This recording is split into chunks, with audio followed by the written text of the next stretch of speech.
How to set up free shipping on Shopify. Step 1.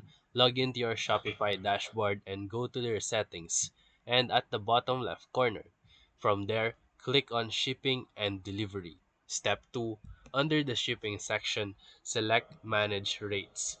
Choose the shipping profile you want to edit, which is usually your general shipping profile. Step 3. Click add rate and then select set up your own rates. Here, enter a name like free shipping so customers can clearly see it at checkout. So, after that, step 4, set the price to 0. You can also add conditions such as free shipping only for orders above $50 or for specific countries. Step 5, save your changes. Now, test it by going to your store checkout to make sure that the free shipping option appears. And that's it. So if this video helped you, make sure to like and subscribe. Thank you for watching.